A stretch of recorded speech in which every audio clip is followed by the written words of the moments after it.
اللہ الرحمن الرحیم نحمدہ و نصلی علی رسولہ الکریم اما بعد۔ دوستو عزیزو، جب تک انسان گناہوں سے، اللہ کی نافرمانی سے نہیں بچتا، گناہ تو اللہ کی نافرمانی کا نام ہے، گناہ اور اللہ کی نافرمانی سے جب تک انسان نہیں بچے گا فلاح نہیں پا سکتا، کامیاب نہیں ہو سکتا، چاہے کتنی عبادتیں کر لے، چاہے کتنی ریاضت کر لے، جتنی مشاہدت کر لے، تلاوت کر لے، ذکر اذکار کر لے، لیکن جب تک اس کے گناہ اس کو نہیں چھوڑتے، گناہ سے اسے چھٹکارا نہیں ملتا، وہ گناہ سے دور نہیں ہوتا، گناہوں کو نہیں چھوڑتا، یعنی اللہ کی نافرمانی سے نہیں بچتا، وہ پھر فلاح نہیں پا سکتا۔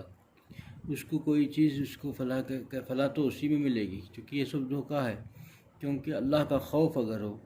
اللہ تعالیٰ کی محبت اگر ہو، تو پھر اللہ تعالیٰ کی نافرمانی کی جرت کیسے کر سکتا ہے؟ اللہ کو ناراض کرنے والا کام کیسے کر سکتا ہے؟ جب پتہ یہ چلا کہ یہ نفس کا دھوکہ ہے،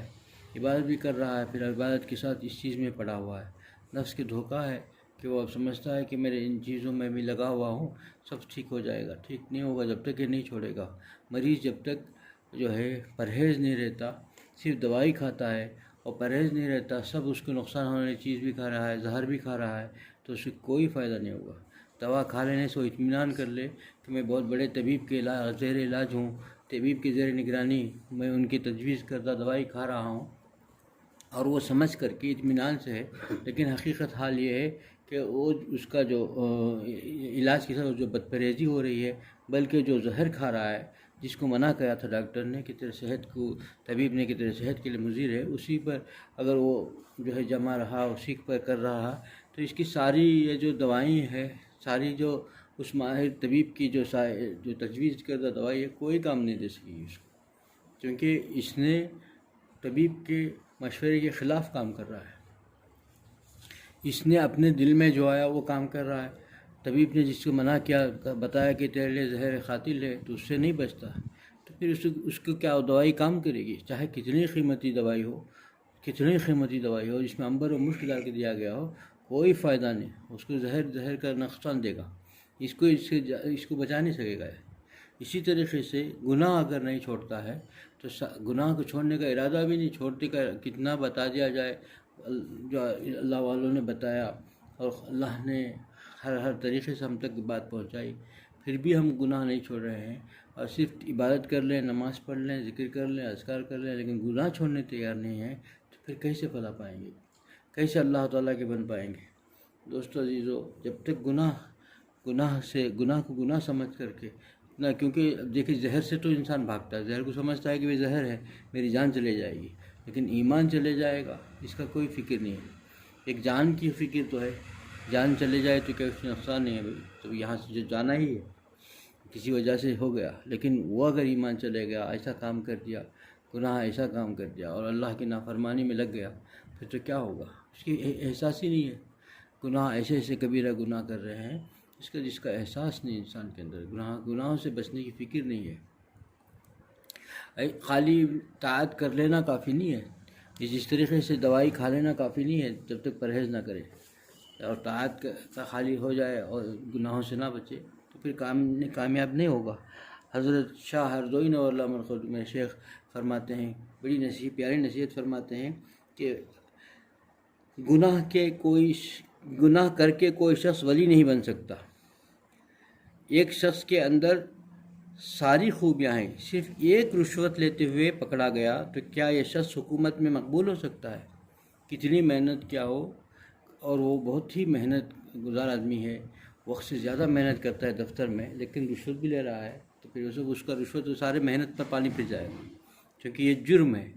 رشوت لینا جرم ہے۔ حکومت جو ہے اسے یہ نہیں دے گی کہ وقت سے زیادہ کام کرتا ہے، محنت کرتا ہے، وقت سے پہلے آتا ہے، وقت کے بعد جاتا ہے، لیکن حکومت یہ دے گی کہ یہاں بیٹھ کے رشوت لے رہا ہے، سب پھر جائے گا، پانی سب کچھ ختم ہو جائے گا۔ ایک شخص میں بہت ساری خوبیاں ہیں، صرف چوری کرتا ہے، بہت ساری خوبیاں ہیں ایک شخص میں، صرف ایک آدمی کو قتل کر دیا، تو کیا ایسا شخص حکومت کی نظر میں پسندیدہ ہو سکتا ہے؟ ہرگز نہیں۔ جب دنیا کا یہ معاملہ ہے کہ ایک بے اصولی اور ایک جرم کی وجہ سے انسان نظروں سے گر جاتا ہے اور اس کی مقبولیت ختم ہو جاتی ہے، بلکہ ایسے شخص کو مجرم سمجھا جاتا ہے، تو پھر خود ہی فیصلہ کرو کہ گناہ کر کے انسان اللہ کے یہاں کیسے مقرب ہو سکتا ہے۔ ایک ایک گناہ یہ اژدھے کے مانند ہے کہ انسان کی زندگی تباہ و برباد کرنے کے لیے کافی ہے۔ ایک ایک گناہ آدمی کو اوپر سے نیچے کی طرف گرا دینے، یعنی جنت سے جہنم میں لے جانے کے لیے کافی ہے۔ ایک آدمی پوری رات محنت کیا اور پوری رات اللہ تعالیٰ کی یاد و محبت میں روتا رہا، اور یاد و محبت میں روتا رہا، اللہ تعالیٰ کے لیے ذکر کرتا رہا، نماز پڑھتا رہا، لیکن ہوا کہ صبح ہو گیا، اس نے آنکھوں کا زنا کر دیا، زبان سے ایسی چیزیں نکل گئی، آنکھوں سے گناہ کرنے لگا، اور خوف خدا نہیں ہے، زبان جو ہے غیبت میں اور جو ہے دوسروں کے خلاف میں کینہ بدگمانی میں ساری چیزوں میں لگا ہوا ہے، تو دل دماغ زبان سب گناہوں میں لگی ہوئی ہے، اللہ کا خوف نہیں ہے، تو پھر کیا ہوگا ایسے شخص کے بارے میں؟ ساری رات کی ساری محنت جو ہے رائے گا گئی۔ حضرت والا ہرزوئی نور اللہ مرخت مثال کے ساتھ فرما دیتے ہیں، ایک آدمی صبح سے شام تک محنت کیا، محنت کر کے 2000 روپے کا نوٹ کما کے لایا، اور شام کو دیا سلائی، ایک چھوٹی سی دیا سلائی سے لگا کر اس کو لگا دیا، تو صبح سے شام تک کا اس کا خون پسینہ سب ختم، تو 2000 کی روٹی ختم ہو گئی، بھس ہو گئی، ایک منٹ بھی نہیں لگتی اس کو۔ اب صبح سے شام تک جو اس نے خون پسینہ ایک کیا، اتنی محنت و مزدوری کی، سب چلے گا۔ اسی طریقے سے آدمی محنت تو خوب کرتا ہے، طاعت کرتا ہے، لیکن اللہ کے ناراض کرنے والے کام سے نہیں بچتا ہے، جو چیزیں نقصان دہ چیزیں ہیں اس سے نہیں بچتا ہے، تو پھر کامیاب نہیں ہو سکے گا، پھر وہ جو ہے مجرم ٹھہرے گا، پھر اللہ تعالیٰ کے ہاں کیسے مقرب بنے گا۔ پھر آگے ایک ارشاد فرماتے ہیں کہ ہمت کر کے گناہ چھوڑو تو انسان ولی بن گیا، لیکن ولایت کے مختلف درجے ہیں، جیسے امتحان پاس ہونے کے درجے میں اول نمبر، دوم نمبر، سوم نمبر، جیسے محنت کی ویسے ہی نمبرات ملتے ہیں، اسی کے لحاظ سے کامیابی کے درجات ملیں گے۔ اسی طرح گناہ چھوڑ دو تو ولی بن گیا، اس کے ساتھ سنتوں کی پابندی کرو، مستحبات کا اہتمام کرو، جتنا گڑ ڈالو اتنا ہی میٹھا ہوگا۔ اسی لحاظ سے جتنا مستحبات کا اہتمام کرو گے، نوافل کا ذکر کا اہتمام کرو گے، اتنا ہی درجہ اللہ کے ہاں بلند ہوتا چلا جائے گا۔ چاہے فرسٹ ڈویژن کے ولی اللہ بن جاؤ، چاہے سیکنڈ ڈویژن کے ولی اللہ بن جاؤ، چاہے تھرڈ ڈویژن کے ولی اللہ بن جاؤ، بنیادی چیز یہی ہے کہ جب گناہ چھوڑ دیا بس پھر معاملہ آسان ہے۔ تھوڑی سی اہتمام و فکر سے انسان ترقی کرتا ہوا کہاں سے کہاں پہنچ جاتا ہے۔ انسان غور کرے کہ بھئی اتنی سب کر رہا ہے، پھر اللہ کی نافرمانی، جو دونوں جہاں کا مالک اور خالق ہے، اللہ ہی مالک بھی ہے دنیا اور آخرت کا، اور اللہ ہی خالق بھی ہے، تو خالق اور مالک نافرمانی کر کے کون سب چین پا سکتا ہے؟ گناہ چھوڑنے تیار نہیں ہے، گناہ ہو جاتے ہیں، ہو نہیں جاتے ہیں، یہ تو دھوکہ ہے، سمجھتا ہے کہ مجھ سے نہیں ہونا شروع، غیر اختیاری نہیں ہے۔ اللہ تعالیٰ کوئی کام ایسا بندوں کی ذمہ غیر اختیاری رکھا ہی نہیں ہے، ایسا مشکل کام ہے ہی نہیں کہ گناہ چھوڑنا مشکل ہو جائے، یہ سب نفس کا دھوکہ ہے۔ ذرا سی ہمت کی ضرورت ہے تو کچھ نہیں ہوگا۔ جو گناہ کا ارادہ ہو، گناہ کرنے کا خیال ہو جائے، تو ہماری وہ خواہشات، وہ تمنائیں، وہ ادھوری چیزیں جس کے لیے ہم دعا مانگ رہے ہیں اللہ سے، وہ یاد کر لو کہ یا اللہ کے پاس یہ مانگ رہے ہیں، اگر یہ گناہ ہو گیا تو پھر وہ کام کیا ہوگا؟ وہ رد ہو جائے گی دعا۔ میرے یہ کام پینڈنگ ہے، یہ کام کرنے کے ہیں، یہ کام میرے ہونے کے ہیں، اور میں اللہ سے مانگ رہا ہوں۔ اس وقت اگر تھوڑی دیر کے لیے سوچ لیا کہ میں خدا کے دربار میں مانگ رہا ہوں، اگر میں اب یہ گناہ کروں گا تو وہ دعا رد ہو جائے گی، اللہ ناراض ہو جائیں گے، تو پھر وہ گناہ چھوڑنا آسان ہو جائے گا۔ ایک لمحے میں کہاں پھر وہ جو گناہ کا سخت تقاضا اٹھتا تھا ایک لمحے میں غائب ہو جائے گا۔ جس کے اوپر جو ہے بدنگاہی کر رہا ہے یا دل کے اندر گناہ کا تقاضا ہو رہا ہے، زنا کا خیال ہو رہا ہے، اس سے نفرت ہو جائے گی ایک ہی لمحے میں۔ جیسے یاد ہوگا کہ میری وہ خاص دعا جس کے لیے میں تڑپ رہا ہوں، طلب کر رہا ہوں، اللہ سے مانگ رہا ہوں، رو رہا ہوں، اللہ میری یہ خواہش پوری کر دے، یہ تمنا پوری کر دے، یہ آرزو پوری کر دے، یہ چیز میرے لیے عطا فرما دے، وہ رد ہو جائے تو پھر کیا ہوگا؟ جس کے لیے ہر انسان مانگ ہی رہا ہے روزانہ، تو وہ رد ہوگی تو پھر کیا ہوگا؟ اگر یہ سوچ لے تو وہ جو ارادہ گناہ کا ہوگا وہ بالکل ایک ساتھ ختم ہو جائے گا، بلکہ جس چیز سے ارادہ ہو اس سے نفرت ہونے لگے گی، ارے بھائی یہ مصیبت ہے، اس کے اوپر میں جاؤں گا تو میری جو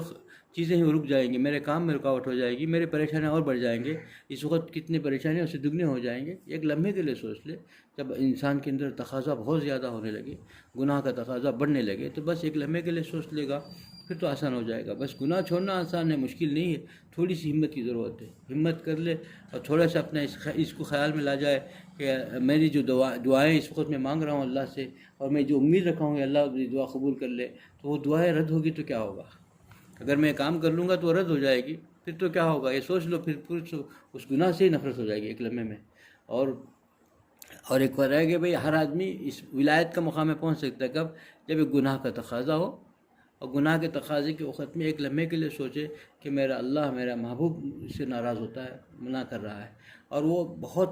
جو سخت دل پر تقاضا ہو رہا ہے، دل تڑپ رہا ہے، دیکھ لوں، گناہ کر لوں، کہ زنا کر لوں آنکھوں سے، لیکن اس نے اللہ کے خاطر اس گناہ سے بچ گیا، تو اس لمحے جو دل پر اس کو جو وہ آرے چلیں گے، اس لمحے وہ ولایت کے مقام پہ ہوتا ہے۔ وہ وقت جو اللہ سے دعا کرے گا، یا اللہ میری اس آرزو کو پوری کر دے، یہ گناہ یا یہ تمنا پوری کر دے، فوراً قبول ہو جائے گی، کیونکہ وہ ایک لمحہ ایسا لمحہ ہوتا ہے خدا کے خوف سے وہ ڈر کر کے وہ گناہ سے بچ رہا ہے، کوئی دوسرا نہیں چاہتا، تنہائی ہے، اس کے دل کے اندر ہے تقاضا، کوئی دیکھ نہیں رہا ہے، چاہے وہ کہیں بازار میں ہو، چاہے سووں آنکھوں کے درمیان میں ہو، لیکن اس کے دل کے اندر جو گناہ کا تقاضا ہے، گناہ کا تقاضا کہہ رہا ہے کہ اس کو بد نظری ایک بار اور دیکھ لوں، اس کو جو ہے بد نگاہی اور جو ہے گندی نگاہ سے دیکھ لوں، اس وقت اللہ کا خوف دل میں آ کر کے اس لمحے اس نے اس گناہ سے بچ گیا اور فوراً اپنی نگاہیں نیچی کر لی اور استغفار پڑھ لیا، تو وہ لمحہ اس کے لیے جو ہے ولایت کے اونچے مقام پہ ہوتا ہے۔ جو اس کی دعائیں رد ہوئی، اب تک قبول نہیں ہوئی ہوں، وہ دعا کا اگر تقاضا کر کے اس دعا مانگ لے گا تو اسی وقت دعا قبول ہو جائے گی، کیونکہ وہ وقت اللہ تعالیٰ اس کو ولایت مقام، کیونکہ صرف خدا کی خاطر، کسی کو نہیں، اور کوئی نہیں ہے، بندہ اور خالق کے درمیان کوئی یہ نہیں ہے، یہ اس چیز کو خدا جانتا ہے کہ اس نے کیا ہے، صرف خالق اور بندے کے درمیان کا معاملہ ہے، یہ چھپی ہوئی بات ہے، اور اس وقت اللہ تعالیٰ اس کو ایسے بندے کو اتنا خوش ہوتا ہے کہ جو مانگے وہ عطا ہو جاتا ہے اس وقت۔ پھر کتنا آسان ہے، کتنا پیارا رب ہے، کتنا کریم ہے، کتنا رحیم ہے، بس ہم کو ہمت کرنے کی ضرورت ہے۔ یہ سب چیزیں فنا ہونے والی چیزیں ہیں، یہ سب چیزیں گل سڑنے والی چیزیں ہیں۔ اس کا آج جو حال ہے، اس کا مستقبل کو سوچو گے تو نفرت ہو جائے گی۔ مستقبل تو خراب ہے، ہر جتنی خوشنما چیزیں ہیں اس کا مستقبل خوشنما نہیں رہے گا۔ گلاب بھی خوبصورت لگتا ہے تو اس کا مستقبل جو ہوگا اس کے بعد وہ حال نہیں ہوگا، اس کو پھینک دیا جائے گا۔ اب گلاب کو جو ہے ایک دم ہو کے ختم ہو گیا، اس کا کچھ نہیں، تو جا کے ڈھک دیجیے، پھینک دیتا ہے، ردی میں ڈال دیتا ہے۔ تو اس کا ہر چیز کا جو دنیا میں ہے یہ فنا ہونے والی چیز ہے، اس کا مستقبل کچھ نہیں ہے۔ ہمت کر لے تو کامیاب ہوگا۔ اللہ مجھے بھی اس عمل کی توفیق عطا فرمائے، آپ لوگوں کو اس عمل کی توفیق عطا فرمائے۔ آخر دعوانا الحمدللہ رب العالمین۔